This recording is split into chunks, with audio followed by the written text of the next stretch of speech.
think one of the arguments we make in the book is that actually a lot of our memory problems aren't problems with memory itself. They're problems with what we expect our memories to do, a kind of misunderstanding of what our memories can or should do. Memories are reconstructed, and a side effect essentially of that sometimes is that you will incorporate misinformation, or you'll reconstruct the memory in a way that isn't in line with the truth, or so it's just part and parcel of being a person. And I think the problem there is the assumption again that the flaws and whatever in our memory are just glitches, that's the system failing to act correctly. Right. It's not like a little glitch in the code and a minor error. That's how our memory is fundamentally working.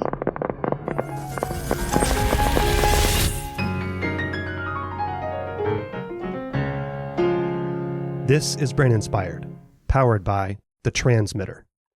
One of my favorite memories was from when I was about 8 years old, and my parents took my brother and I on a snow skiing trip. And we had skied during the day, and night was upon us, and we were going to visit one of my dad's friends. And we walked out the door. My dad is a very fast walker, was a very fast walker. He was also a fairly large individual, wide, portly in some sense, but he carried his weight very well, and he was a very fast walker. So my brother and I were always striving to keep up with him whenever we were walking somewhere. So my brother and I were about 10 feet behind my dad as he's walking out the door, and we were from the South, so we don't really know how to walk on ice very well, and that evening neither did my dad.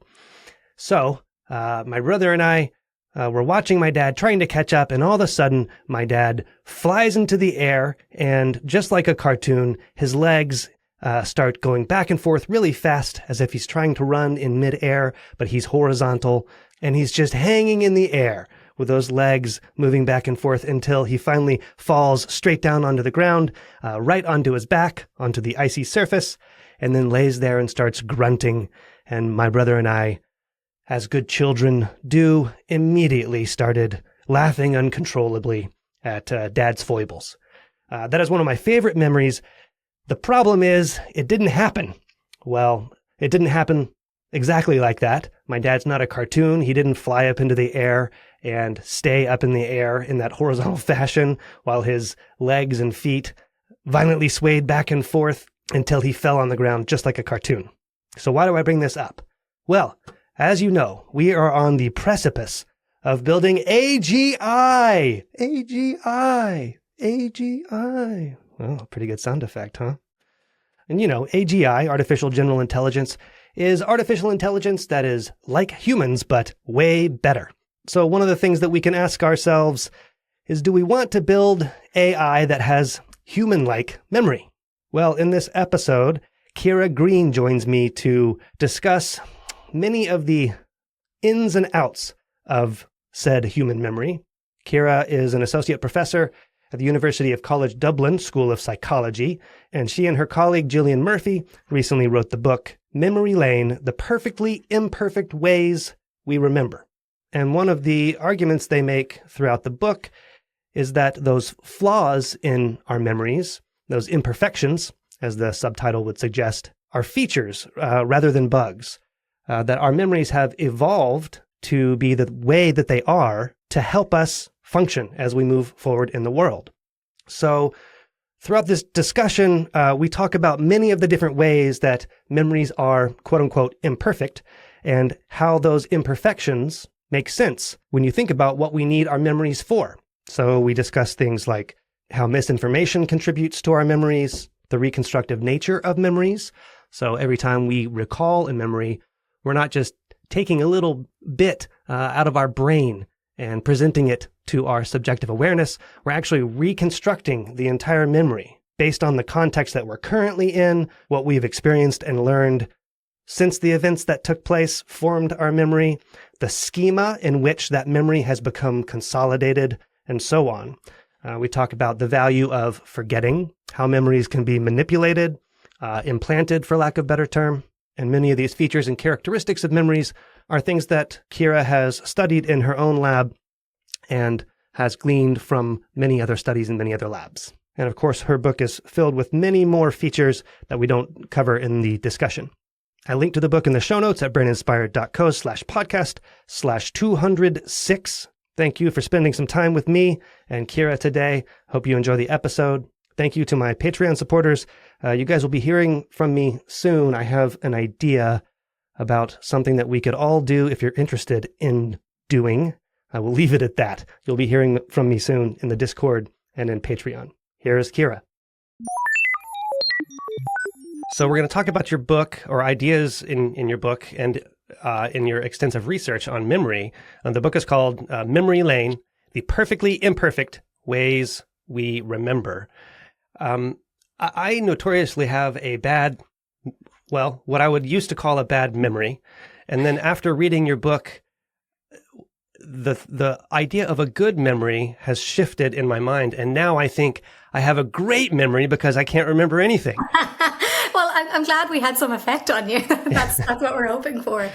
I mean, I think one of the big things that we're looking for with the book is that we want people to have a better understanding of their memory, but also just to kind of be more understanding of what your memory can and can't do, and just as much what it should and shouldn't do. Mm-hmm. And that we shouldn't expect our memories to be computer programs or, to be like a filing cabinet where everything is just stored. And I think one of the arguments we make in the book is that actually a lot of our memory problems aren't problems with memory itself. They're problems with what we expect our memories to do, a kind of misunderstanding of what our memories can or should do. Mm. Yeah, so you use this phrase, perfectly imperfect. So this is just a very short quote from the book. We argue that memory is imperfect, but perfectly imperfect. The flaws are the best and most interesting parts, giving us insight into how and why our memory works the way that it does. And so you were just alluding to that very concept. Mm-hmm. And man, our memory seems both robust and fragile. Seems very fragile based on your all the work that you write about in the book. It is. So I think what I would say is that memory is malleable, so that memory can be changed and can be altered. So it's very flexible. It's kind of a maybe slightly more positive spin is to say that memory is very flexible. And of course, mine is super flexible. That's great. Yeah.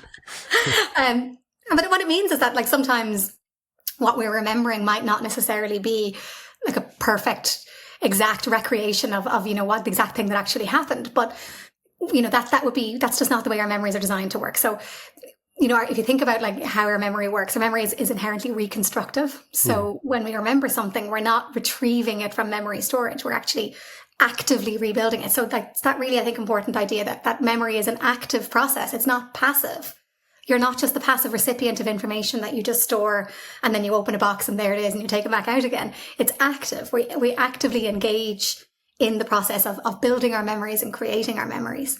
And we do that to a purpose, not just in order to have a perfect encyclopedia of everything that ever happened to us.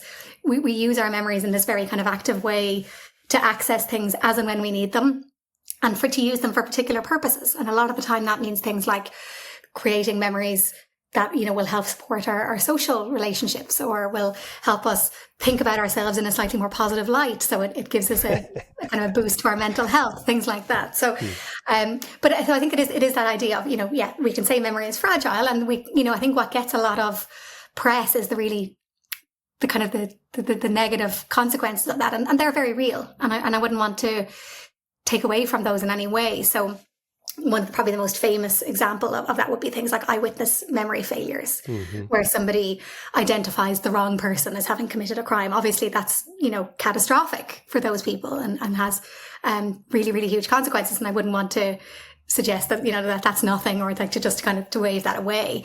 But I think that we need to recognize that idea that memory is part and parcel of, our evolved cognition. There you used the word evolved because a moment ago you said our memory isn't designed that way, but part of what you guys argue. Yeah, sure. Yeah, I mean, you focus on evolution as a key way into understanding why our memory has evolved, why we have the kinds of memories and characteristics of our memories that we have, and it is this reconstructive aspect and the adaptation, the adaptation to function in the world, in society, in our social situations, and so on.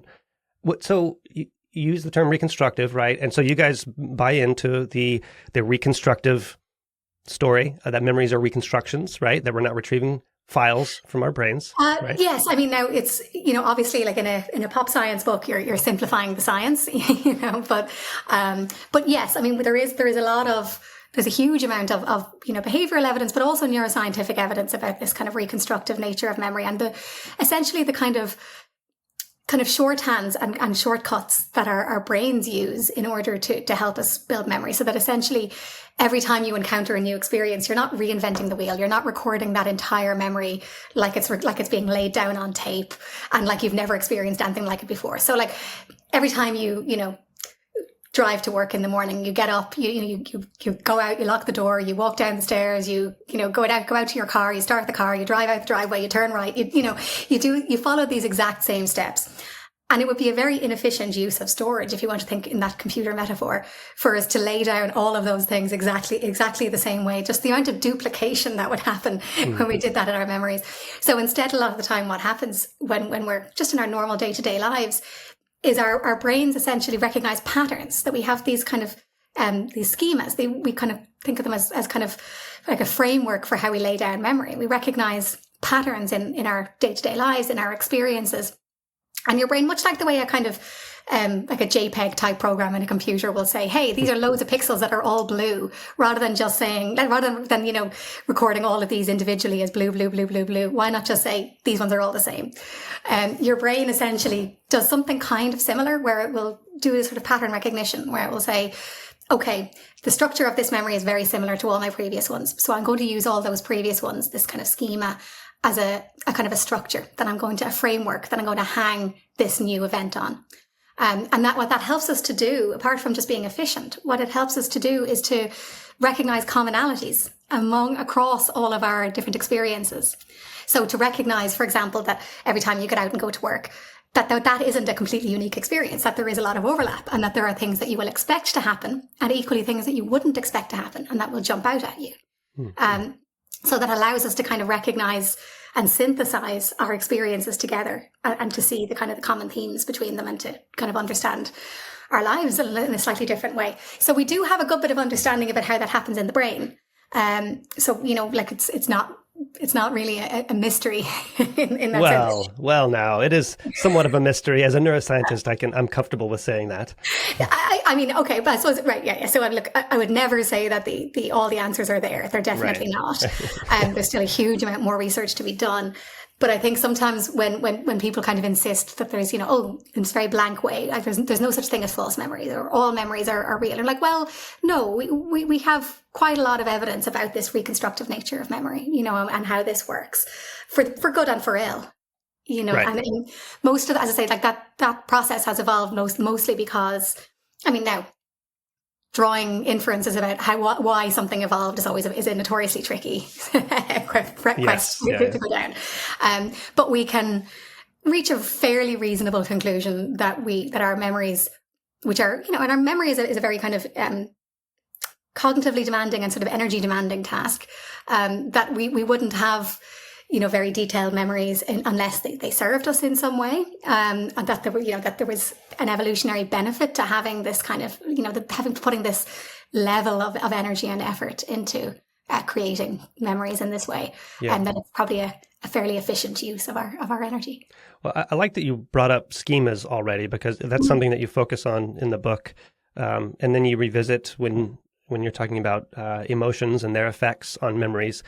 But so the example that you gave, like driving to work, is one of essentially procedural memory. Although you're having, what I want to say is that what you focus on in the book is episodic memory, these event type memories. And so during your drive to work, you are having those events, but they fit into the schema, so you don't need to cache them away, right? Mm-hmm. And then I immediately thought of you guys write in the book about, I don't remember the term, what are the people that have the super memories? HSAMs. They're the highly superior autobiographical memory. So what's going on with so there are people who can remember all the details of their drive to work, more or less. That's an overstatement, of course. But what's going on with them in regards to the schema that you were talking about? So they're quite rare, or at least there's been relatively few of these people. These we call HSAM for short. There's been relatively few of these people identified. So the amount of research on them is relatively limited.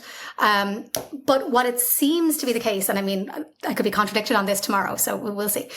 What seems to be the case, what's going on with these people? So these are people who do have these extraordinarily detailed and accurate episodic memories. So people who, for example, if you said to them, what was the weather like on the 27th of June, 2011? They could tell you, or, like, how much did you pay for your coffee? Like, Thursday 3 months ago. But is that more episodic or is that more semantic? Like it's episodic. So it's very much about autobiographical memory specifically. So, like autobiographical memory falls under, of course, episodic memory, but it's a kind of particular subset of episodic memory. And it's very much only their autobiographical memory where they see this. They basically have no other benefits that are observed in other kinds of memory. So like their, procedural memories and their working memory, all that stuff is the same as you and me. There's no real benefit. It's just this very specific benefit in autobiographical memory.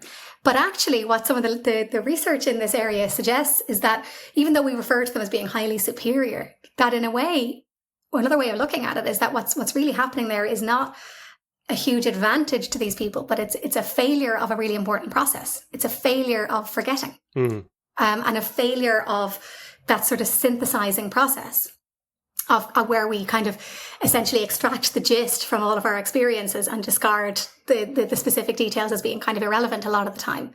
That it's kind of a more efficient way of allowing us to get to the gist of what's happening. So this is the current theoretical thinking on this. And as I say, there is, they're relative, because they're a rare group. They're relative. Those individual people who have been identified have been very heavily studied, but there's not that many of them. So, so as I say, we could end up finding out this is wrong. But at the moment, what seems to be the case is that it's not so much an advantage as it is a disadvantage, that it's a failure of the standard process of where we should be able to forget and to be able to leave details behind.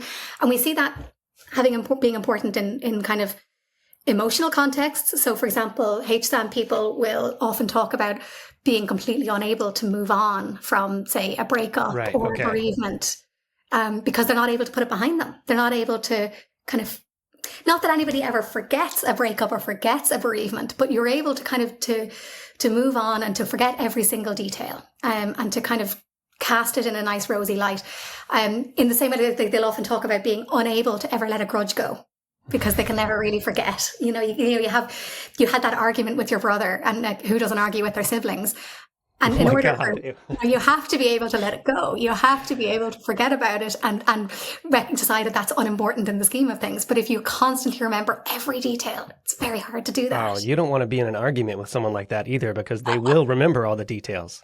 My brother has the memory of an elephant, and but to be honest, I think his memory is wrong sometimes. But because the rest of us are like, I'm not sure, I don't think that's right, but I don't remember it, and he's going, well, I remember it. Oh God, yeah. There's the idea that time heals, and that's because forgetting heals. I mean, I've been in lots of arguments, disagreements with friends over the years, and I'm always thankful when a little time goes by, and I don't know if it's forgetting or accepting or a combination of the two, but then you can always come back together because you remember you love each other, right? And and maybe you kind of forget the real crux of your heated argument. Yeah, and you can kind of extract the gist of all of those many, many years of friendship and love and affection and all of that, and that maybe those individual details are less important in that context. Right.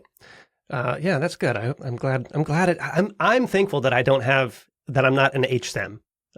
Me too. And also, it doesn't really seem to have for most of these people, it doesn't really seem to have done them any particular good in their lives. Like they tend to have normal lives, normal careers, normal intelligence levels, normal, earning potential. They're also normally susceptible to misinformation, right? They As you read in the book. Yeah. Yes. So, and I think that's, to us, that's kind of not a surprise. So we've been involved in some research that's worked with some people in HSAM. We haven't worked with them directly, but we've been involved in some research working with those people where that's been involved in that's kind of been linked in with some of our research. Essentially what you see is that people who have these highly superior autobiographical memories are just as susceptible to being misled by misinformation as anyone else. And that's because the fundamental reconstructive nature of memory is still there. So, even though they might have, they might not be kind of boiling down their memories into this gist in the same way. They're still kind of retrieving memories in these very particular ways that we all do. And we all kind of reconstruct our memories when we retrieve them. We pull all those pieces together and rebuild them. We use this metaphor in the book of the Lego tower. So we talk about memory as being, rather than being like a camera or being like a computer, that it's like a Lego tower. So you're actively building that tower whenever you remember something. And people with HSAM are doing the same thing. They're also building that tower. So they're just as susceptible as the rest of us to somebody essentially handing them a brick and saying, hey, I think this brick fits in your tower, and then we kind of slot that in, and then we remember that particular detail that maybe wasn't in our memory, or we mix it up with something else, Yeah. Was it you that, I want to get back to forgetting and schemas, but was it you? What did you have for breakfast when you heard about 9/11? Was that you in the book? It wasn't breakfast, but I was right. in Rome. Yeah. Well, then that was your memory, is that you came down. I came down in the morning. My memory of 9/11. I was in Rome with my best friend. I was 18, which tells you my age. It was our first trip away with by ourselves, without adults, because we were the adults. Very salient. You're going to remember that as well. Yeah, right? Yeah. Absolutely. Like, it was, a big deal. Like, so, we did all the things you do in Rome. And on the morning of September 11th, we were staying in this hostel in the city centre. And we came downstairs, and in the kind of the central lobby of the hostel, there was a big TV hung up on the wall, high up on the wall. And everybody was kind of standing around in the lobby and looking at the TV. And we said, oh, what's going on? And someone said, oh, well, a plane flew into the World Trade Center in New York. And we stood there and went, oh my God. And everyone stood around and talked about it and said, oh God, it was like, somebody said, like, oh, it was a small plane, I think, like a single engine plane. And someone else said, no, it was a passenger liner. And we were all like, what had happened? And did the pilot have a heart attack? And, all of that kind of thing. And then as we watched, the second plane flew in and hit. So we saw that live. And it was only many, many years later that I realized that my memory was wrong, because, of course, if I remember this happening in the morning, there's a 6-hour time difference between Rome and New York. So I remember this happening in the morning, but the attacks, in fact, happened at 9 a.m. in New York time, which meant it had to be 3 p.m. in Rome. So most of my memory is accurate, but I had kind of subbed in the idea that I knew those attacks happened in the morning. So in my memory had become sort of contaminated by the information that I had, that these attacks happened in the morning, and I remembered it happening in the morning in my morning. But of course it was my afternoon. It's also worth noting that my friend who was there as well remembers this quite differently. Oh, really? The same basic structure of us being there and watching it on the TV. Same schema, yeah. Yeah, but she remembers different details and what people said, and she says, no, nobody said that thing. And I'm like, yes, they did, So we do both remember that event differently. We don't argue that it happened, that we learned about this on the TV in Rome, but the different details of it. Right. So yeah, so like, I study memory for a living, and I study memory reconstruction for a living. And it was many, many years after I'd been doing that before I realized that one of those kind of core flashbulb memories and in fact, the time I realized it was wrong, when I was writing up a talk about flashbulb memories for a conference. Oh my God. And I was talking about my flashbulb memory of Rome. And then I was like, wait, this can't be right. But you were talking about it, you were writing about it, assuming it was accurate, right? That you had this. No, not necessarily. So I was talking about a study we were doing about flashbulb memories generally. So flashbulb memories are those memories that, that are so clear and like vivid that they seem like looking at a photograph. Yeah. Most people have them, you might have them for something personal, like being in a car crash or the birth of your child, something like that. In research terms, we will often study them for, big national or international events, things like 9/11. And what we know about flashbulb memories is that they're just as susceptible to distortion and decay and everything else as normal memories.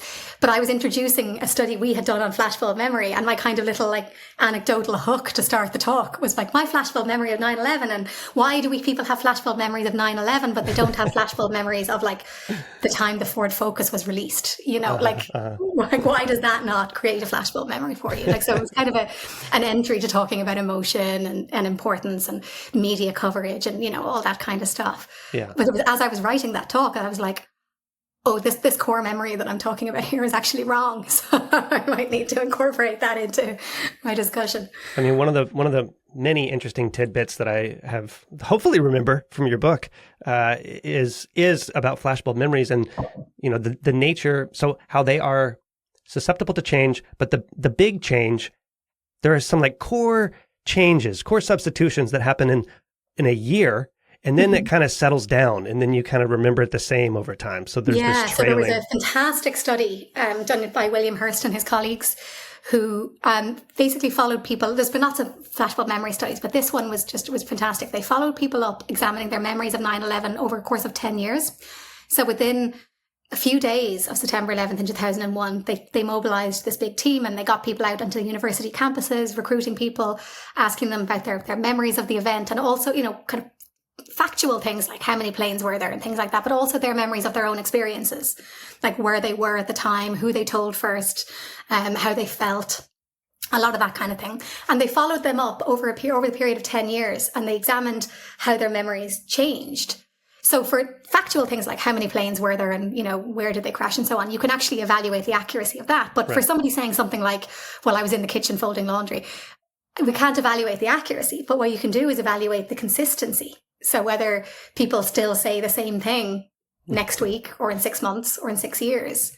And essentially what they found was that kind of consistency for those flashbulb memories declined kind of quite sharply within the first year. So people's memories would kind of flex and change and adapt, while there was still a huge amount of coverage, of course, going on. And, the incident was being talked about really extensively. But after about a year, those memories had crystallized, and then people would kind of continue to tell the same story. And it kind of is, I think, that element of it being a story. Things like when you think about fish gets things bigger like and Yeah, everyone has their story and they tell it the same way. But there were some sort of inconsequential and surprising changes that, like someone changing their memory from like driving a car to making breakfast when they found out, or something like that just don't have any usefulness, I feel, to the story. Yeah, well, so we have absolutely no way of knowing why that individual person's memory changed. I mean, it might have been, like that they encountered something else. Somebody said, so it might have been misinformation. So somebody said something to them in the meantime. It might have been that they kind of incorporated details from someone else's account of the day. They might have mixed it up with later on they were driving in the car and they were hearing about it, or later on they were listening to it on the radio while they made breakfast, and then they kind of mixed up those two very similar memories together. So we don't really know how what it is that caused that particular person's memory to change, but what we do know is that those changes can and do happen, but that they will tend to happen kind of within that first year, and then after that you've pretty much sort of settled on your story, and then you're going to kind of keep telling that story. Okay. All right, let's go back for just a second, because this is related to forgetting and schemas. So we were talking about HSAM people and how they are unable to forget. And then I thought, okay, so normally when you think of forgetting, you think of something that sort of degrades or just disappears. But the way that you perhaps understand it, and correct me if I'm wrong, it is forgetting more of a consolidation or a compression into the schema? Like, how do you conceptualize forgetting? Well, so that's really good. It's a really good question. So traditionally, when people talk about forgetting, what they're talking about is decay. So the idea that just over time, a memory just kind of disappears. Okay. And that it's literally just literally a function of time. And actually, like, you'd see things like, say, the Ebbinghaus forgetting curve and so on, where it's just this kind of, just this kind of slow curve, and that eventually bottoms out and people just forget over time. What we know now, of course, is that a big part of what happens with forgetting is not just decay. Decay happens. It does happen. People will forget things over time. And a lot of what's happening with decay is essentially that kind of process of deciding, what's the gist and what's irrelevant, and kind of boiling things down into the essential parts that will get kind of filed away. And that sort of pattern completion kind of process in the hippocampus, and then, things get kind of created in that way.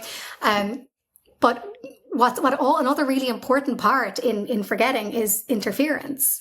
And I think that's the kind of the part that was often neglected with the kind of earlier studies of decay theory is this idea that, when we think about information, any piece of information, whether it's an episodic event in your life or whether it's, a list of words that you've been told to learn off, whatever it is, a lot of those earlier studies would have focused on that information in isolation. Let me just give you that information. It sits in a vacuum, and then you repeat it back to me later on. But in the real world, that's not what happens. Ever. Never. Yeah. Never. You're exposed to some piece of information, whether it's an experience in your life, whatever it is. And that is not on its own. That's not in a vacuum. That is going to be influenced by your existing knowledge and information. So essentially your existing schemas about the world that will affect how you process that information in the first place. So that can interfere with it in this proactive way, where old information will change how you will store the new information. And then we also have this kind of retroactive interference, which is essentially misinformation, where kind of new information will come along and will kind of alter the way in which you're kind of laying down or storing or consolidating that previous piece of information. But it doesn't have to be misinformation to alter the memory, right? No, it doesn't have to. But misinformation would often be talked about in that context of retroactive interference. So it's a subset of retroactive interference. But of course, no, it doesn't have to be misinformation. It can be, and this is actually, I think, a really good point to note that one of the good reasons probably why our memories are so flexible is that we can often update them with better information, with true information. But why would you want to update a memory with true information rather than your current? So I suppose it comes back again to what's a memory for? Yeah. So what is a memory for, Ciara? Yeah. So this is a kind of a question we're trying to grapple with in the book. Really, is not so we kind of talk about like what memory is, but also what memory is for, and we're not the first people to ask that question. Mm-hmm. And really what we would say is, if we try to take this evolutionary perspective and say, well, from an evolutionary perspective, everything is really about survival and reproduction. Okay. So, and we can consider that in a very fairly broad way. So we can consider, like survival in terms of like forming stronger social networks improves your chances of survival, improves your health, it improves all kinds of things. So we could often think about, like that memories, we can update memories in order to kind of strengthen our social connections, to strengthen our sense of social identity, a variety of things like that. Often updating your memories with more accurate information is, maybe a more practical use of memory. If the purpose of memory isn't to be a recording device, if the purpose of memory is to serve you in some way, and to help you live your life, then maybe updating that with somebody else comes along and says, no, do you not remember? We weren't in the car. We were in the kitchen, and we were listening to it on the radio. And you go, oh yeah, no, I think I remember that now. And now your memory is now updated. And then it's like a third person comes along and goes, no, I definitely remember you were in the kitchen because I rang you and you were both there. So now you've got like kind of a consensus saying, well, my original recollection was wrong, and now I've got a consensus saying actually this information is more accurate. So you might start to kind of, in this very active way, you start to search your memory and piece together those different elements. And now you create a memory that maybe has this piece that actually I was in the kitchen, I wasn't in the car. And now your memory is updated. And maybe that's, more in line with members of your social group, but also maybe it's more useful for you. Okay, so in the very last chapter, you guys talk about, well, what do you do with all this information, all that we've learned from memory? And one of the things is just being humble about your own memory. But in this situation that you just described, one could react with just throwing up their hand saying, well, it doesn't matter because evolution has served this purpose for me, and I must be remembering whatever I'm remembering, right or wrong, for some sort of usefulness for myself moving forward, right? So who cares? I never think that. I always think, right, there's a very important distinction when we think about evolutionary stuff in particular. There's a really important distinction when we think about, like, from a scientific perspective, learning about this because it's interesting. That doesn't mean that it necessarily has any value in terms of how we apply it now. So, like, for example, and this is outdated science, but, for example, you might have people saying, well, there's no evolutionary reason why homosexuality should exist, because it doesn't serve reproduction. And you might investigate that from a scientific perspective. Oh, what might the scientific purpose of it be? And that's really interesting as a scientific question, but it's completely divorced from the social modern question of treating all people with respect and dignity. Like, that's completely independent of whether or not you discover that there is a biological imperative. It's kind of irrelevant in that sense. And I would kind of apply the same thing when we're talking about memory, that from a scientific perspective, it's really, really interesting to think about how these things came about and why and what the purpose is. But we live in a society And at the end of the day, we live with other people and we use our memories in a way that society has agreed that we use them. And we still have to live in that society, assuming that's what we choose to do. And we still have to engage with other people in ways where we try to, be honest with them and expect them to be honest with us. As kind of that sort of social contract, So I would always kind of push back a little bit on that argument that, well, if evolution says it's okay, that means it's morally or socially okay, because those are different questions. Yeah, that's also gives evolution a normative view of evolution that it's driving towards something in particular. Exactly. And there's no goal to evolution. Right. I always loved, problematic fave, but I always loved when back in the old days when Richard Dawkins used to talk about this idea of mount improbable, and how of what mount improbable. So he would use this metaphor, like of a mountain with all of these different peaks for evolution, and how the goal in evolution is always to just keep climbing upwards, but you have absolutely no idea what's going up. So at any point climbing up this mountain, you might reach a fork in the path, and you can either go left or right. And if you go left, you're going to end up in a dead end, but you have no way of knowing that at the time. Those are equally valid choices. Like evolution has no foresight. Right. And the vast, vast majority of trails do lead to death of the species. Yeah, exactly. So, there's, it's... Yeah, do not trust evolution. You don't want to fall into the trap of anthropomorphizing evolution, Right. All right. So, there's a ton more fun examples for us to talk about, but overarching all of this is just... I don't know how your conception of memory has changed, but now I'm somewhat confused about what the term good memory is. Like, what do you consider a good memory? Well, you're going to hate this answer, but it depends. You scientists, you're all alike. Yeah. It depends on the context. It depends on what it is you're trying to achieve. But it's not so simple as a good memory is the ability to recall accurately an event. That's not what you would call a good memory. No, not necessarily. Yeah. Because, you might come look back to those HSAM people and say, those are people who can accurately recall an event. But that doesn't necessarily mean that that's a properly functioning memory. Would also say that there's, when people talk about a good memory, sometimes they're talking about function and sometimes they're talking about processes. Yeah. And people can use that in very different ways.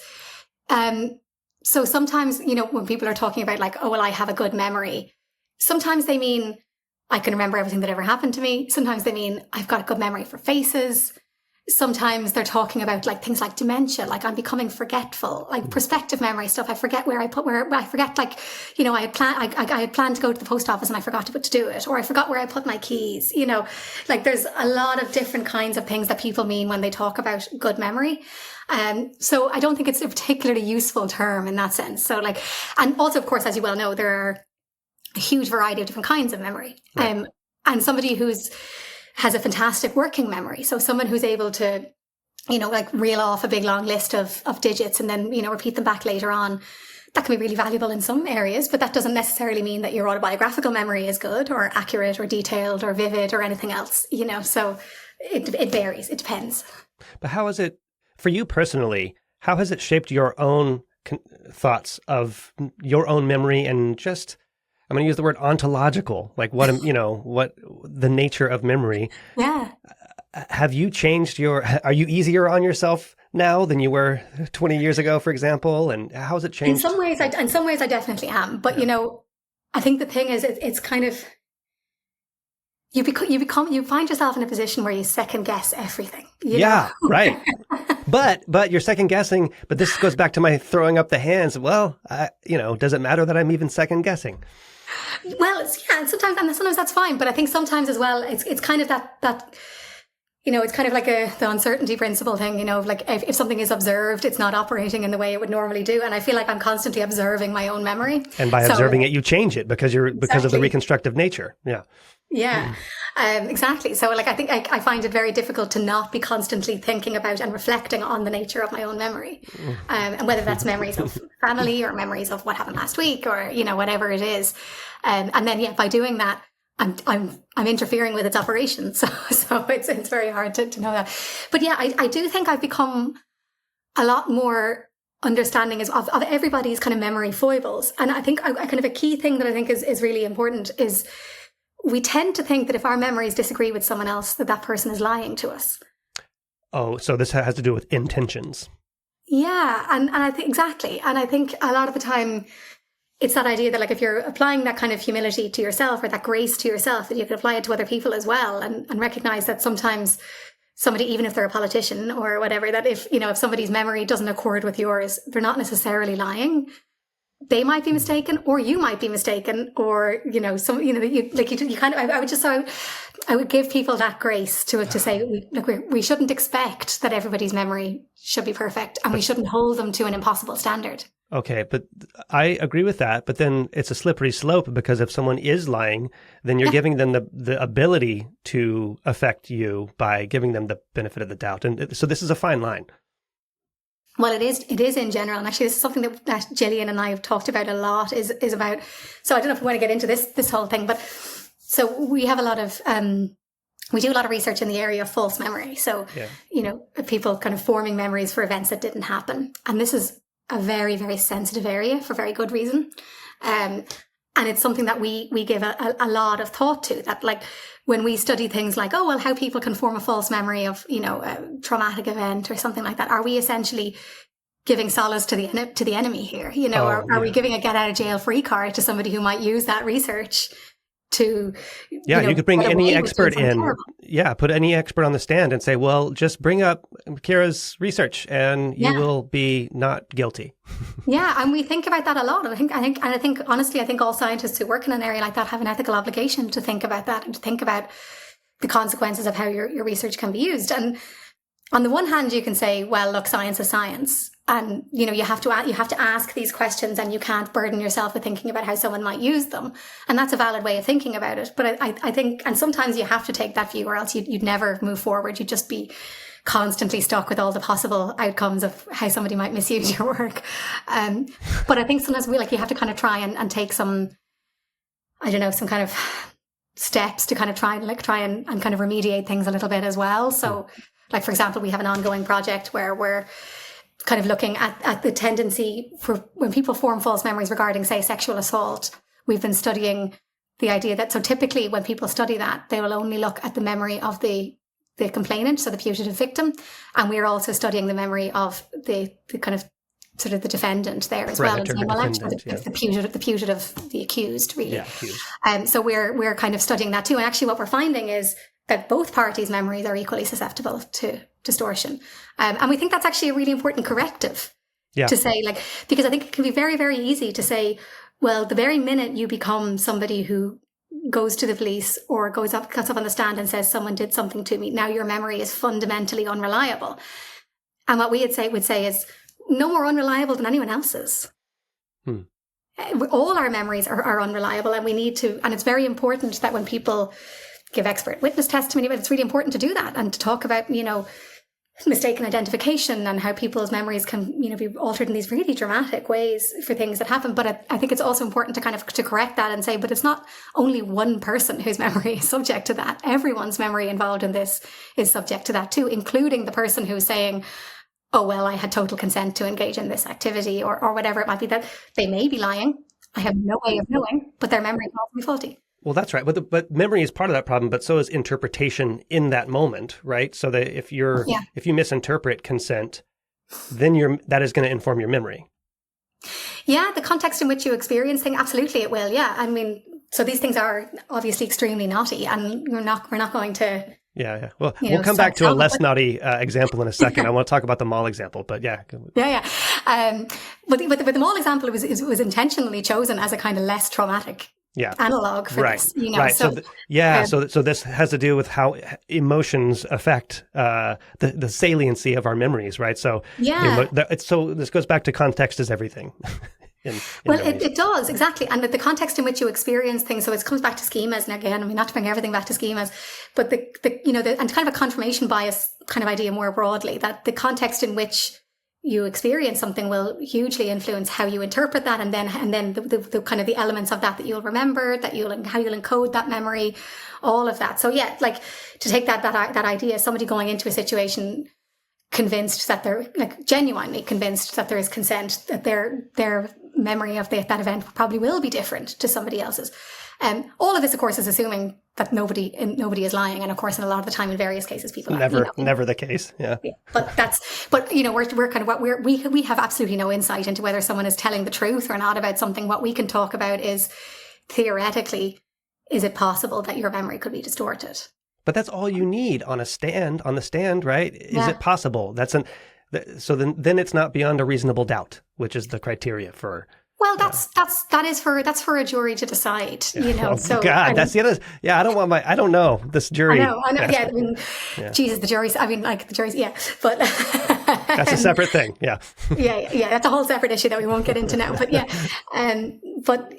So I mean, it is like it's something that honestly we give a huge amount of thought to. Is answering questions that, when you look at them on the one hand, are really, really important, and even just like, from a social justice perspective, are really, really important. But then when you look at them sometimes from the other side, you're like, God, could that cause harm? Could that cause damage? And I think on the one hand, the only way you can do this to an extent is to say, sometimes you have to ignore that question. You have to answer the science. But then I think you also have a responsibility, in addition to doing that, to think about, ways in which that can be interpreted. And part of that maybe is about guiding the interpretation of your work. So like in things like press releases or, these kinds of podcasts, things like that, like talking about, how the work can and should be interpreted. I think it's really important. I think we have a moral obligation, all scientists do, to think about, not to stop doing the work, but to think about how it might be applied, how it might be used. However, so I talk about this with some of my science friends. So there's the science itself, and then there's the extra step when you publish a paper, when you go on a podcast, of the interpretation. Mm-hmm. And in the end, it's always a story, right? Separate from the data, or built on the data and the analyses. And so you can't dictate what story people tell themselves based on your own data, but you're saying you have an obligation to tell your version of the interpretation. Absolutely. And look, I mean, like, if I've learned anything as a memory scientist, it's that I know for a fact that I cannot implant directly information that I believe into someone's mind and expect it to be repeated back verbatim. That, that everything that, even when we do these memory implantation studies, what you're really doing is asking somebody to incorporate that into their own pre-existing memories and to construct a memory around it.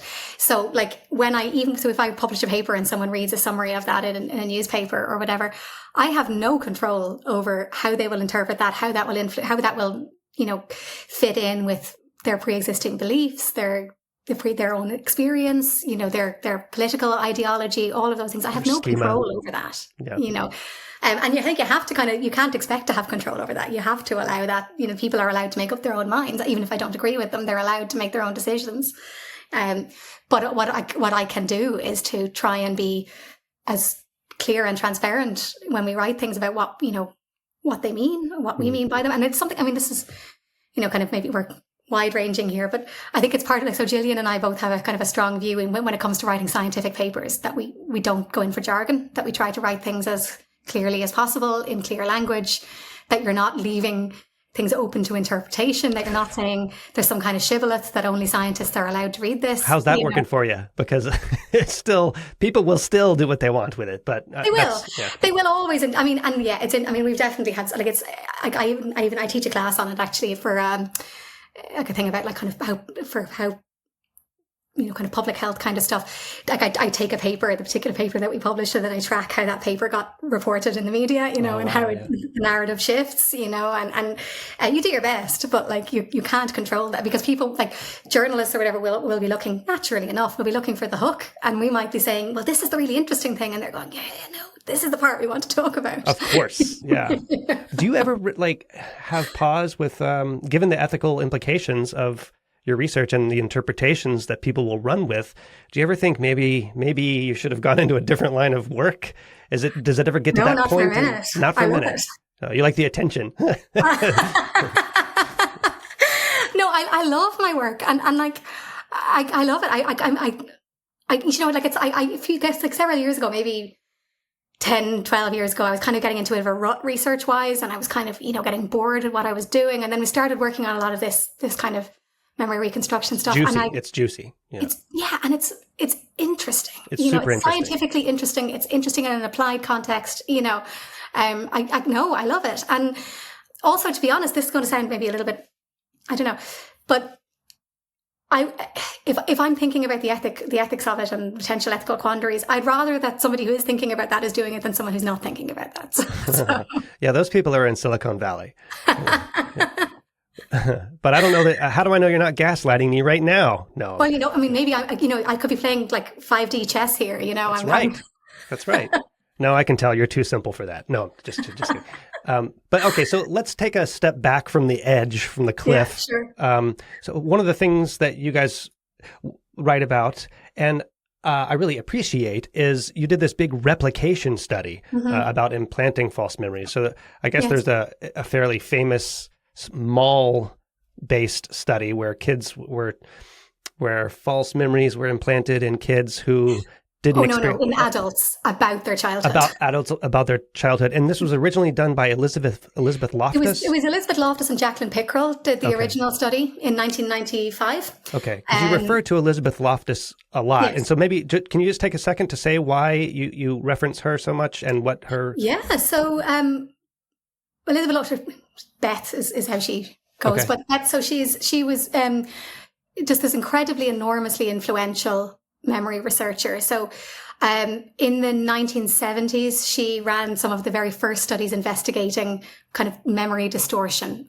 So kind of, you probably have heard of most people have heard of some of her earlier very famous studies where, for example, you'd have people watch kind of like a reconstruction of a car crash, and then you'd ask them how fast the cars were going, and you might say, how fast was the car going when it made contact with the other car, or how fast was it going when it smashed into the other car? Yeah. And when people hear those kind of more active verbs like smash, they estimate a higher speed. And this was kind of very early work, like kind of 1974 or so.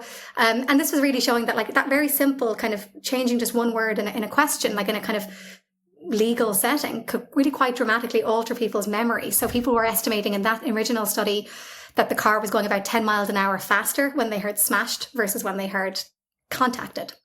And of course, that could have huge legal consequences. Huge. Yeah. So that was kind of the beginning. And then Beth and her colleagues did a lot of work studying all these different ways of kind of memory distortion and talking about, like leading questions in like eyewitness identification and all of that kind of stuff. In this kind of very, very, very legal kind of context, kind of jurisprudent kind of context.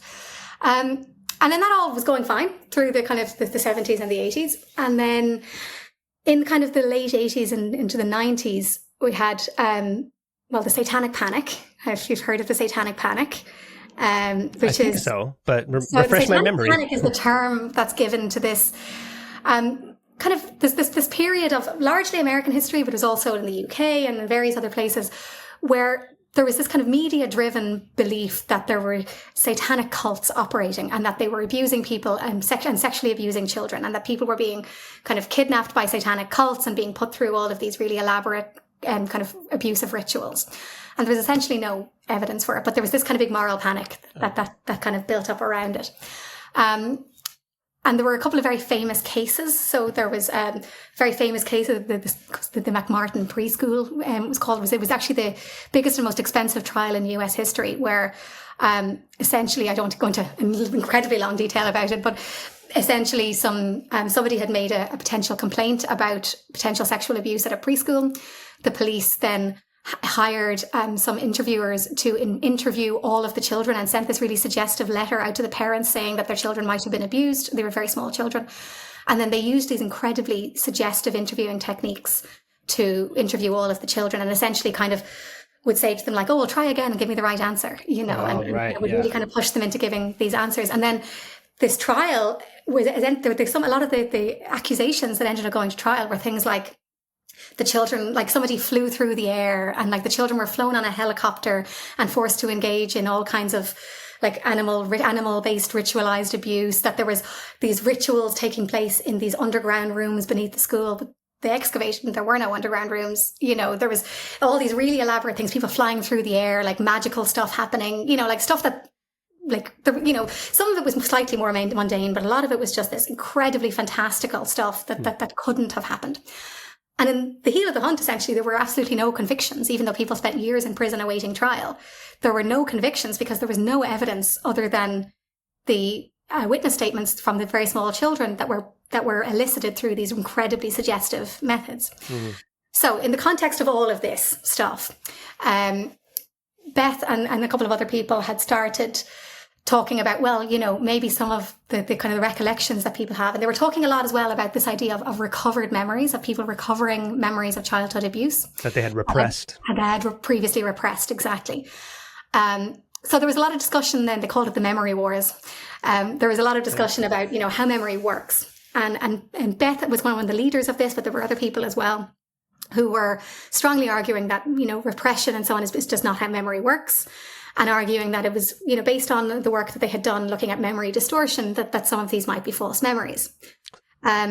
So this is what kind of, so I think you suggest in the book that it seems that she's been fairly controversial. And is this where the controversy This is where the controversy began. Okay. Yeah. Prior to that, it was all fairly, you know, like not very uncontroversial. So this is kind of all where it began. So essentially, like, you know, some people kind of said like Beth and some other people had written some papers saying, you know, hey, some of these, like, of these recovered memories, we think a lot of them might not be real. They might be false memories, particularly elicited again in therapy using like hypnosis and using kind of like truth serum type drugs like sodium amytal, things like that we make people very suggestible. And they said, look, we think some of these might be false memories. And other people responded and quite reasonably said, right, but the only evidence you have is about, you know, like people's memories for like the speed of a car crash being distorted. Like, it's a huge leap to go from, you know, oh, well, I remember the car was going at 70 kilometers an hour versus 50 kilometers an hour. It's a big leap to go from that to, well, I remember that I was sexually abused. Like, that's a massive leap. And that they said, yeah, actually, that's a totally fair point. So they, and then some other people started doing work where they tried to see whether can you actually kind of implant essentially a memory of an event, of a childhood event that never happened into the mind of an adult. So that the way they went about doing this in the kind of the original Mall study was they recruited a load of college students essentially, and then they recruited their older relatives, mostly their parents. And they said to the parents, okay, you know, tell us some information about your child when they were about 5, give us some true stories about their, you know, things that happened to them when they were about that age. And then they also asked them things like, where did you used to go shopping when, you know, your child was young? Who would have gone along? What kind of, you know, shops would have appealed to them? Things like that. And then using that, they created a kind of a false thing of like, when you were 5, you were shopping with your family, you got lost, you got very upset, an old lady found you and brought you back to your family. Okay. And they confirmed with the parents that this hadn't really happened. And then over the course of a couple of interviews, they asked people about some of the true events that the parents had told them about, like things like, oh, the time, you know, we went on a holiday in a caravan and it rained and my shoes got wet, you know, things like that, real events that had happened. Or, you know, we went on a roller coaster and I threw up, you know, and then they mixed in with that, the fake event that you got lost in the shopping centre. And they would ask people to think about their memories and try and, you know, bring it back to them using these kind of slightly suggestive techniques. And what they found was by the end of this protocol, about a quarter of their participants remembered having gotten lost in the shopping centre, lost in the mall. Even Claim to remember, anyway.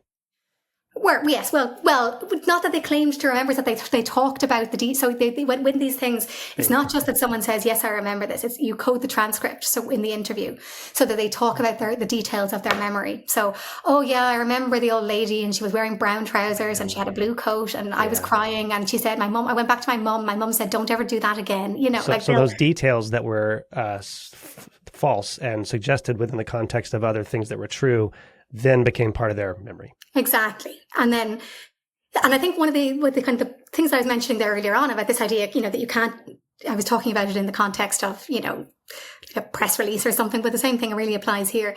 But I think what's important when we think about these kinds of implanted memories is, I think implantation is actually the wrong word. It's the wrong word, yeah. Because it's what tends to get used, but I think it's the wrong word. It tends to mean that to suggest that like, I'm literally taking a piece of information and I'm slotting it directly into your mind. And that's not how it works. It's this active process where you hear the participants start saying, oh, I didn't remember that, but then I've been thinking about it. And now I think actually I remember that shopping center. And yeah, you know, I think, and they'll start to kind of construct it and they'll build it in and fill in the blanks essentially with details from their own experience.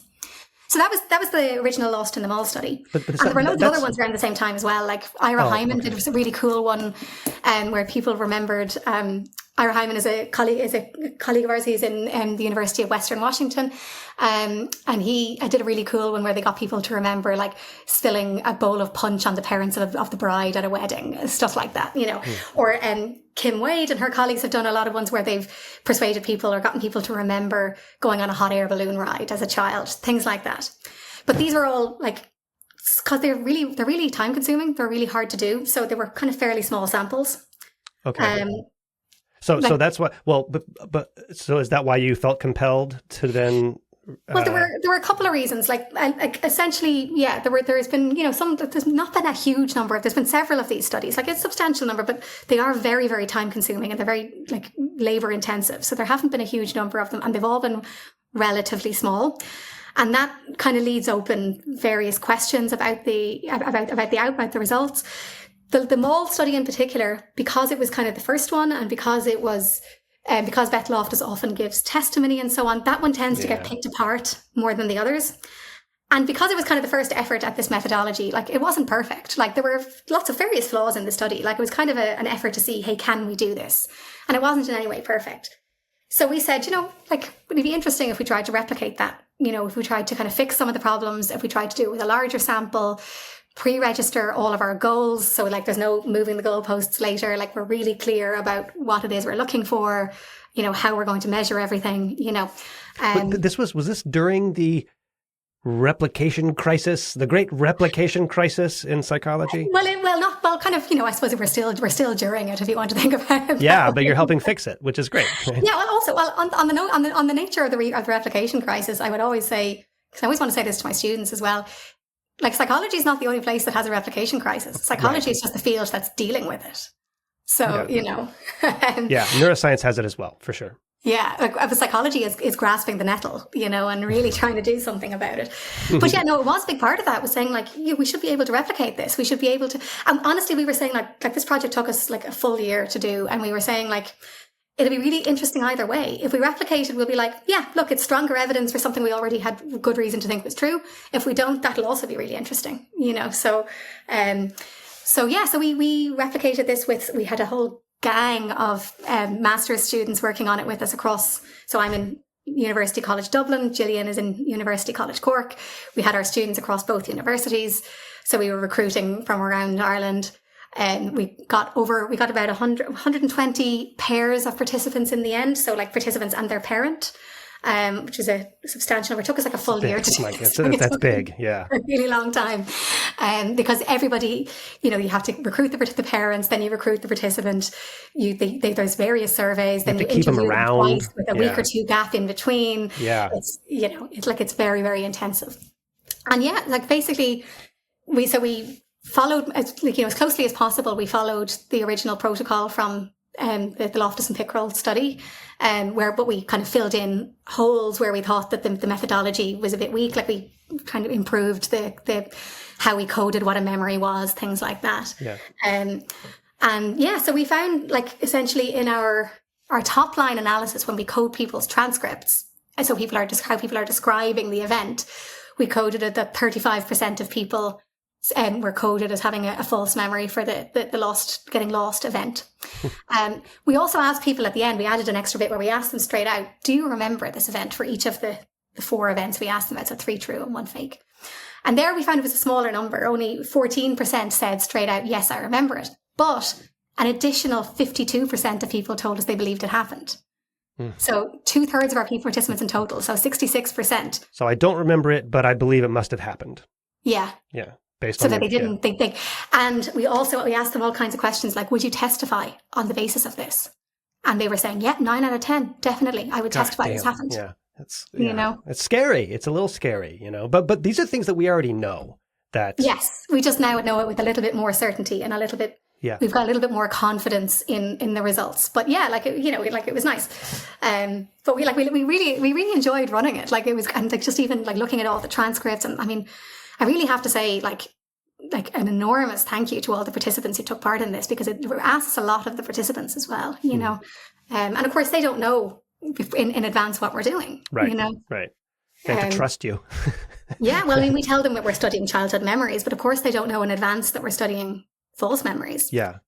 One more thing, and then because I want to keep on this line of thought, but going back to the courtroom, I really enjoy watching interrogations of accused people, and all of the interrogator, if they're good, will use these tactics to misinform or mislead a subject. And almost every interrogation I watch, and it's not like I'm just sitting watching interrogations all day, but I think about this, like how the way that they're asking the questions, the frame, the suggestiveness of the way that they're asking totally has to affect the person's memory of what happened. And so it almost should be illegal, it seems like. Well, in a lot of jurisdictions it is. Well, but there are always loopholes, right? And so you can push it so far, and they're going to take it to that limit. Well, like in the US, for example, they're explicit. Like police are explicitly allowed to lie to a suspect. Yes, right, they are. It's crazy, isn't that crazy? That's not the case in a lot of other places, but yeah, like there are like instances where an interrogator will say, "Well, I mean, we have video, and there's no video." Right, of you doing this, and these are like instances of innocent people, and the person's like, "Great, you have the video that show me, being innocent," and then you can tell they kind of get confused and start second guessing themselves. It just seems awful. And this is like where you get into like false confessions stuff, and they're like, and there's, the false confessions literature is really interesting. Like some of it is memory stuff, and like there was a really cool paper, Wade and Porter did this study where they basically got people to form false memories of having gotten in trouble with the police when they were like a teenager and having been arrested and then questioned by the police, like, really detailed like stuff. And as a teenager, not as a small child. But, like I think in the real world, like there's with false confessions, which happen really a lot, actually, there's memory elements, but a lot of it as well is just like that thing of people being interviewed for 24 hours and just beaten down, and then just kind of being so confused and tired and just saying anything to get out of there, or genuinely coming to believe that they must be wrong, that they remember, but they must be wrong. Like, and that's a huge problem in itself. Of course, I just realized that these won't be problems moving forward, with our entire lives will be captured on cell phone video and photos, right? Well, unless you want to talk about deepfakes. Oh, okay. Yeah. Well, no, we'll come back to that because I want to get to the AI line of questioning a little bit. But okay. But going back to my mother, I feel like I'm in a psychotherapy now. Session. No, but I personally feel like when I'm telling a story from my past and trying to recall things, that I question how much of it I'm confabulating. And as I'm speaking to you right now, I don't know where these words are coming from and how it gets from, did I intend to do this line of questioning, and just how the words are spilling out. And then I wonder how much I'm confabulating. And in fact, you guys quote Mark Twain in the book saying, never let the truth get in the way of a good story, I believe. Which I think it should be the Irish motto. So, Oh, is that right? Yeah, right. But okay, so, so there's the reconstructive aspect of memory, and what I want to ask about is the possible link between memory and imagination, because some people think like memory is for imagining. There is a link. There is definitely a link between memory and imagination. Yeah. But then also confabulation. I'm wondering, are people who are high confabulators also high creatives? Like my mom's a pretty creative person. She has to be pretty creative to lie to confabulate as much as she does, right?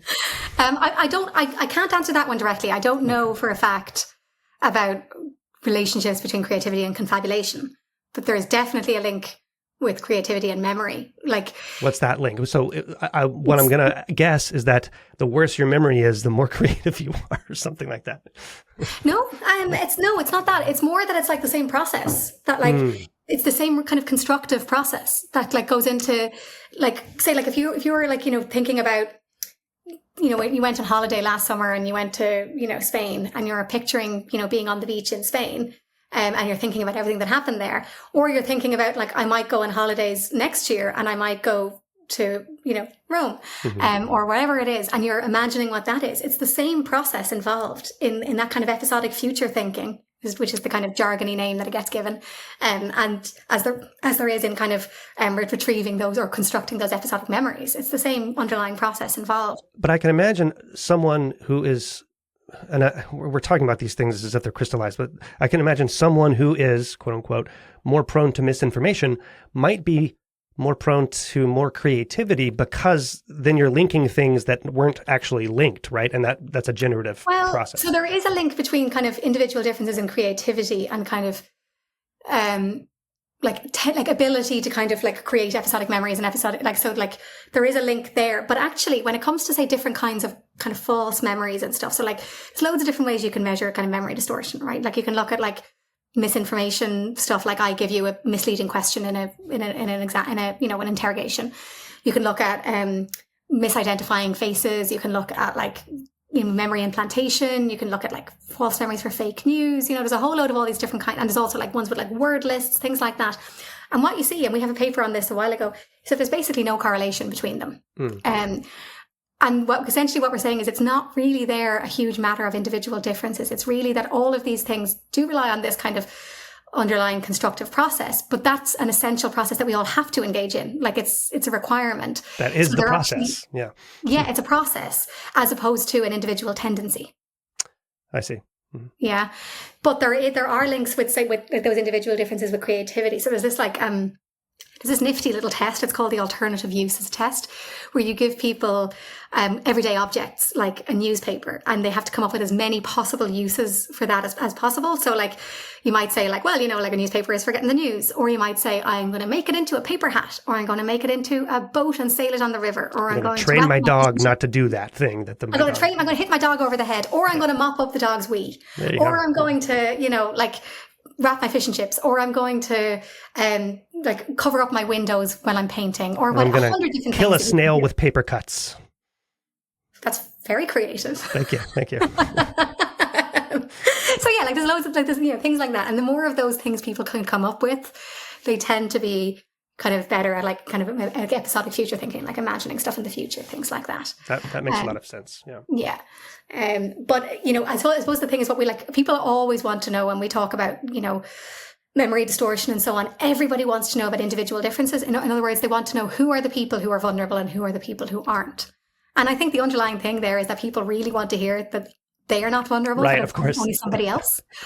And we have to disappoint them that it's like it's the baseline process of how memory works. Everybody, like, memories are reconstructed, and a side effect essentially of that sometimes is that you will incorporate misinformation, or you'll reconstruct the memory in a way that isn't in line with the truth, or so it's just part and parcel of being a person.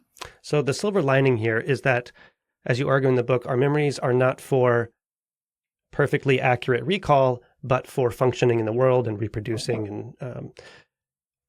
And you point to this fact over and over in the book, that a lot of the misinformation that causes alterations in memories doesn't really have bearing on its usefulness to your ongoing behavior, right? So you can misremember that the woman was wearing a red dress instead of blue, and that really doesn't affect your future mating ability or something, right?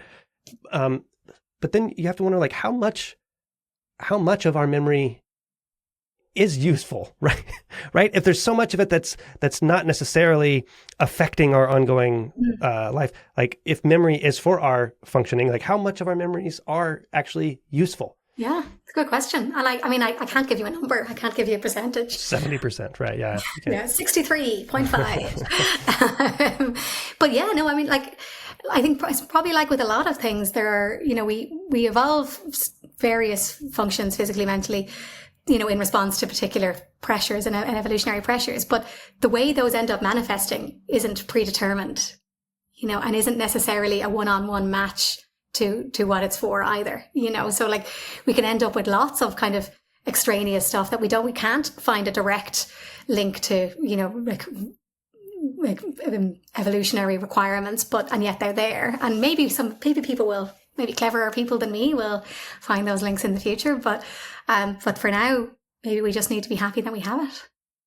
Okay, very good. So, all right. So, Ciara, I know that our time is kind of dwindling here, but So this podcast is ostensibly about sort of the intersection of neuroscience and AI, and explores artificial intelligence a lot as well. And I had mentioned to you that I wanted to ask you about this, and you used the phrase, "I don't want to get over my skis" about it. And I've heard that phrase recently, and separately, I want to ask you, like, where did that originate? Because why am I hearing it all the time now? And I mean, all I can tell you, I only went skiing once, and it was a terrible experience, and I'll never repeat it. So. You got over your skis while you were skiing, huh? Okay, so I know that this is not your expertise, artificial intelligence, but one of the reasons why I enjoyed this book so much is because there are so many examples in my notes where I wrote down, this would be useless for AI. There's this concept, artificial general intelligence, that we want artificial intelligence to mimic human intelligence and then supersede it, right? And all of what you write about, the vast majority of how memory works, seems like you wouldn't want to mimic in an artificial. I'm struck by you talking about confabulation, because if you look at, say, like ChatGPT, all it does is confabulate. Right. But we confabulate perhaps even more, right? Yeah. But and we complain that ChatGPT does that. And we think of it as a failure. We expect something different of it. We expect it to be a computer. A computer. Well, this goes back to the computer metaphor. You have a memory, you're going to store it in a register, and then you're going to be able to perfectly recall it, assuming you have the address for that register, right? So do you have thoughts about this? Not necessarily, I know that you don't have advice for a computer scientist wanting to build better AI, but do you feel like this gives us any insights into how we might want to build memory as part of the cognition of an artificial system, or how to think about artificial intelligence in general? I kind of want to leave it broad since you are on your skis here. Yeah, I'm actually really afraid to answer this, because there'll be people listening going, she has no idea what she's talking about. Nobody and listeners, does. Yeah. You're right. I don't know what I'm talking about in this. All right, now we have that out of the way. Yeah. Okay, I suppose the thing is, again, so much as when we talk about it with human cognition, I would come back to, what's the goal? What are you trying to achieve here? And is it that you want to see what would an artificial intelligence look like? And, if you want to make something that is you're just curious from a scientific perspective, and you want to know what that would look like, and you want to model it on human intelligence, then I think what you need to model is that generative component, that isn't just kind of spitting back out stuff like ChatGPT is doing. What it needs to be doing is to actually able to create stuff. Yes, to take blocks and pull things together, but that it's and maybe in that way, things like ChatGPT are actually not a terrible model of what human memory does in some ways. But but if that's what your goal is, if your goal is to say, well, what would an artificial intelligence and actual intelligence look like, then that's the way to do it. But if your goal is more top down, that you want it to be functional, that you want it to provide accurate information to users, then I'm not sure that generative approach is necessarily going to do that. So yeah, the question is, would we want an AI that misremembers things? But then that word misremember sort of loses meaning in the context of all of your studies and everything, because it's like the phrase good memory. Maybe it's the wrong phrase, right? Given the nature of how memory works, it's reconstructive process, that it's an active process, that it's always being processed. Would it be okay to allow an AI to misremember some fact, right? It wouldn't be okay. I don't think so. But again, it probably depends what you're using it for. Most of my encounters with it are, trying to encourage students not to use it to write their essays because they're just skipping the entire point of learning things. Yeah. But when they are, if you're trying to say because essentially the way it seems to me that people use or expect to use AI tools is to use it as a replacement for a search engine. That search engine that will actually, rather than just directing you to sources, will actually give you the information, right? And if the information that it gives you isn't correct or has confabulations in it, then, that isn't serving its purpose, right? It's not meeting its function. So to me, no, I wouldn't want one that's misremembering, but then I'm not a computer scientist, and maybe they have, loftier goals than helping somebody to write their essay. Well, another approach to this, or facet of this, is us neuroscientists are always complaining that the AI people don't pay enough attention to our brain science results, right? And if they really wanted to build good AI, they would build it, they would pay more attention and use more principles from neuroscience, what we're learning in neuroscience. Okay. But then your book makes me think maybe we shouldn't if we don't. Then you get that whole bag of what comes with it, which is the constructive, reconstructive process of memory, which may lead you down a road that you actually don't want to. And I think the problem there is the assumption, again, that the flaws and whatever in our memory are just glitches. That's the system failing to act correctly. Right. It's a as feature, opposed not to a bug. Actually being the system in operation as it evolved. That it's not like it's not like a little like glitch in the code and a minor error. That's how our memory is fundamentally working. Yeah. So then So then that removes sort of the judgment of whether someone accurately recalls something, right? Because it's just a process of how memory works. Jane is not at fault here. Well, sometimes she is. Sometimes Jane wasn't paying. Honestly, one of the biggest things that will determine whether you remember something is whether you're paying attention to it. And a lot of the time, like when we don't remember stuff, it's not a fault of our memory at all. It's a fault of our attention. Yeah, but we've already talked about like flashbulb memories that are laden with emotion and high attention are just as susceptible to misinformation. Absolutely. So even things that you are paying attention, they are. Now, that's not to say, and I think you don't want to leave people with the impression that none of your memories are trustworthy and you can't trust a single thing. That's not, where you have to walk the fine line here. That like, our memory is good enough. I think if you talk about like memory being good, we would say it's good enough. It does the job, and I think it does what we want it to do most of the time. It does what it gets us through life, but it's not a computer. And so then the question is, if you're designing the computer essentially to be really smart, do you want it to be smart like a human or do you want it to be smart differently? Not smart like my mom. How about that? Not smart like your mom. Okay. I think I'll put that one down on the list. Yeah. She's a smart lady, but I don't want an AI like her. I'm not sure I want one like me either, to be honest. I don't want one like me either. Yeah. But honestly, in all seriousness, if you think about what you want these things to do, surely what we want them to do is to supplement what we're missing, not to replace, just supplement. It. Yeah. So we have our blind spots, and why it's a different thing, but Gillian and I often say that sometimes we're the same brain in two bodies, and that sometimes we have the same blind spots, and that this is a problem because we don't have anybody saying to us, you're both thinking about this the same way, but you're missing something. Right. And I think of that, if there was a third person in this partnership and that person was an AI who also thought exactly the same way and had the same blind spots, I'm not sure that's contributing anything. Good point. Okay. I have one more question to ask you, and this is more of a personal interest. Actually, kind of two more. Sure. But one more major one. And this is more of a personal one. Firstly, let me ask you got your PhD in neuroscience.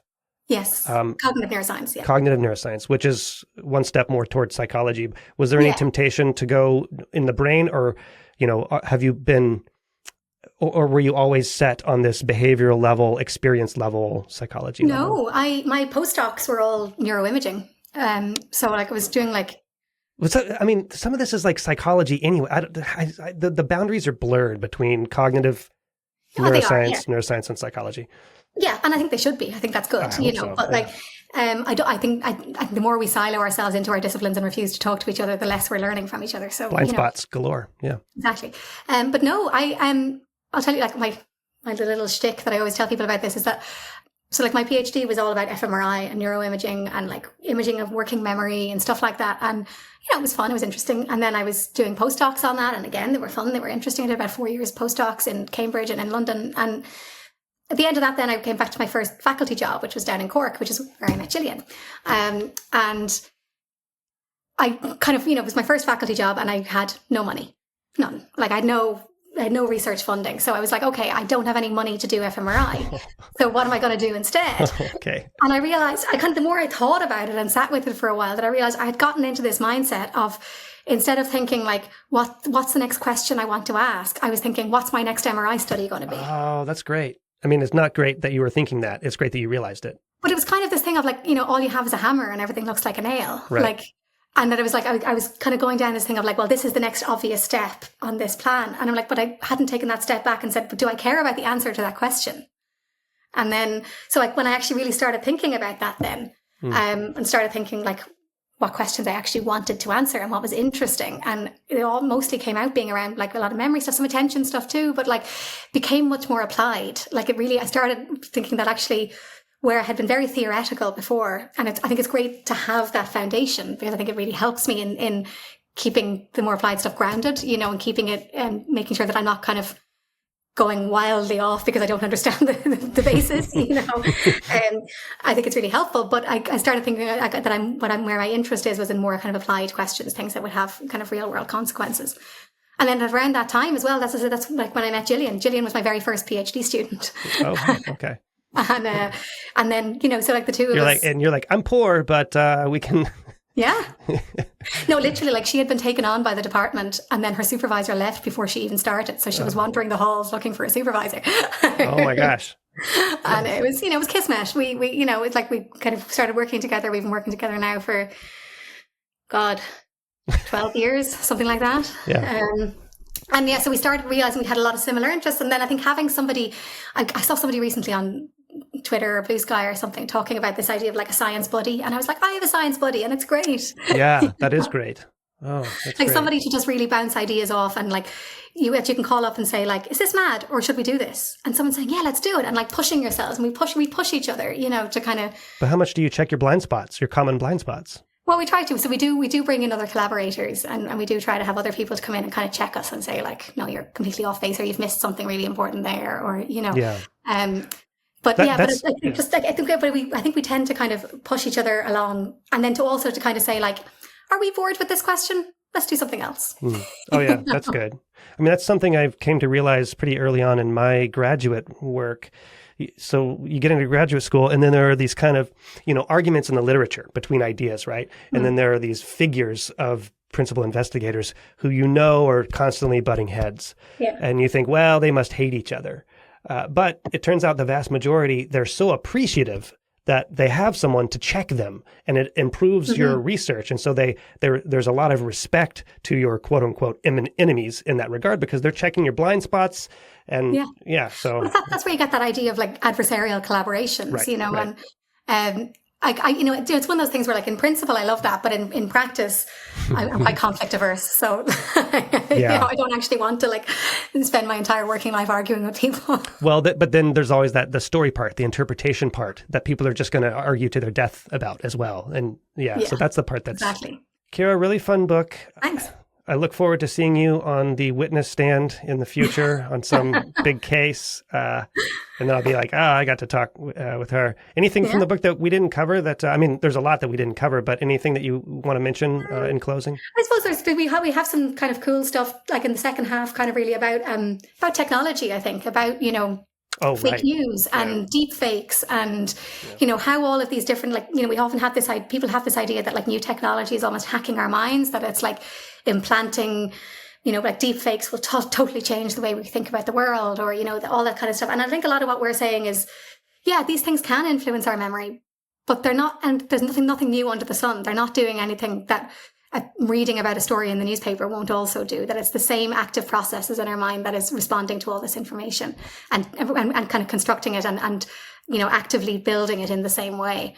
But I think it's kind of a whole new frontier to think about how we grapple with all these kind of new forms of evidence and new forms of information and how they influence our memories. Yeah. You do allude to write about the Plato's dialogues where Socrates is worried about the technology of writing because we're going to forget. It's going to destroy the minds of the young. Like they won't be able to have, they won't have memories anymore. I can tell you though, it is so nerve-wracking. I have children and it's just a battle on screen time and like trying to, they're actually, we live in a high consumer society and they're actually trying to trick you at every step and it's working. And, so anyway, that's kids. Oh, totally.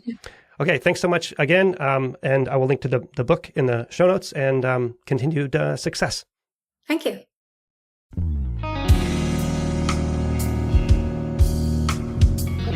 Brain Inspired is powered by The Transmitter, an online publication that aims to deliver useful information, insights, and tools to build bridges across neuroscience and advance research. Visit thetransmitter.org to explore the latest neuroscience news and perspectives written by journalists and scientists.